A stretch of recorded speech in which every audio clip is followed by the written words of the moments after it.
Yeah, I think we already put the star on. I have a great job.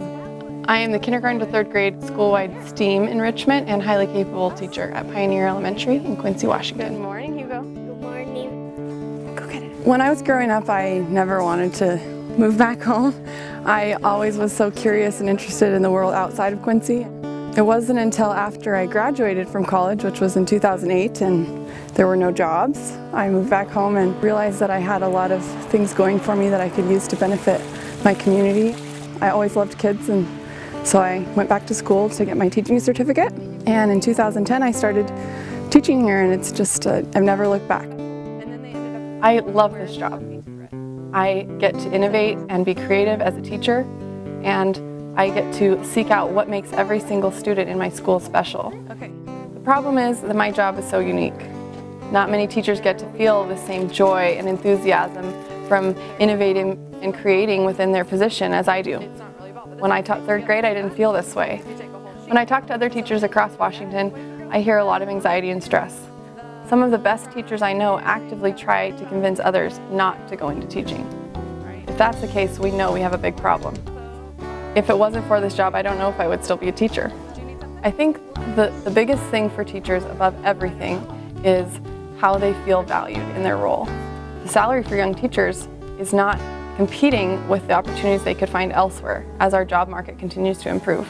Adequate funding makes a huge difference in the outcome for students. From funding teachers well enough so that they can pay off their loans, to providing the supplies and the technologies that we need to keep our education system relevant to today. Those things are expensive, and they are worth it. Being able to have the confidence as a teacher to speak out on things that you're concerned about that affect the best interest of your students is really important, and supported by the role of the unions in our schools.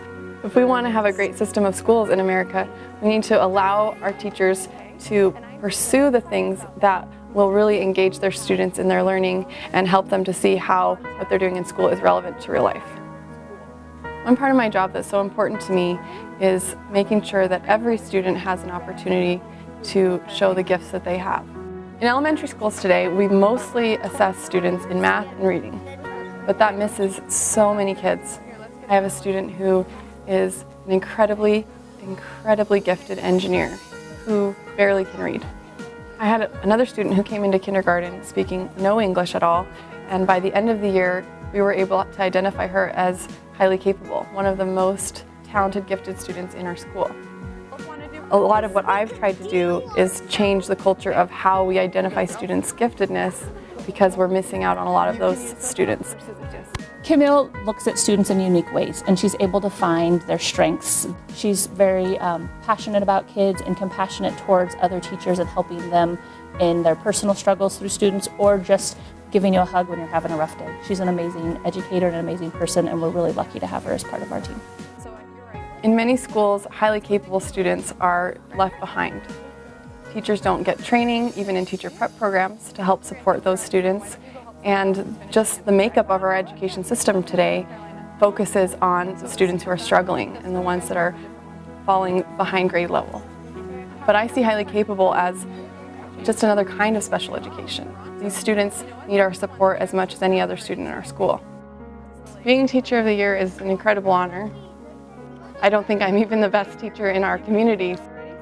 As Teacher of the Year, I really want to get out and talk to people about the changes we need to make in our education system to make it really relevant for the world of today.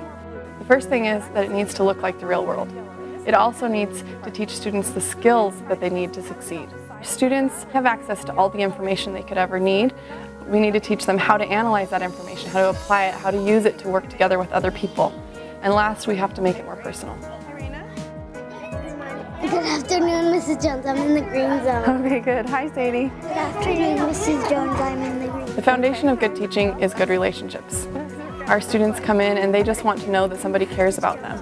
This is really important because I see kids every day who come to my class, and they may not be excelling in reading or math, but they might be amazing artists or engineers.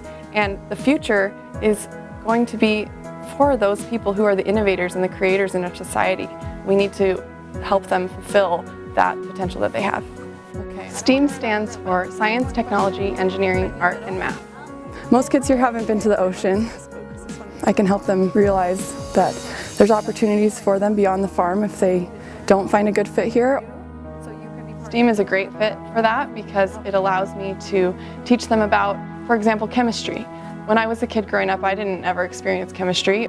Now I have this group of first grade girls who are obsessed with chemistry, and they get to do projects all the time and they want to be chemists when they grow up. Schoolwide enrichment is a really important philosophy in Quincy schools. This program has been in Quincy for over 20 years. The school-wide enrichment model has 3 tiers. The base is school-wide. Every single student gets to come and experience opportunities outside of their general education curriculum. Then there's a second tier, which is advancing the skills of students who are showing potential. And the third tier is independent study, highly targeted opportunities for the really elite students, highly capable, identified students in our school. I support all of the teachers at Pioneer by helping them plan for differentiating with their highly capable students. I also serve as our district highly capable team leader, and so I plan trainings and coordinate the other highly capable teachers across our district. The point of this is that if we want to have great teachers in our schools and we want our students to have a great education, we have to find a way to create a different culture that's going to support teachers. I've worked for 2 really great leaders, and great leadership, just like great teaching, starts with great relationships. When you have a good relationship with someone, you understand the passion that they bring to their job and help them to fulfill it. That's what the great leaders I've had around me have done. They've allowed me to take these great passions that I have for teaching and use them to affect students.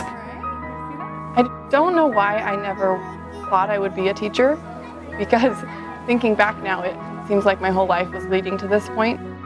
My husband is an apple farmer and my dad is an onion farmer. So the farming community is a really important part of my life, and I got my degree in Spanish and another degree in European Studies and Linguistics.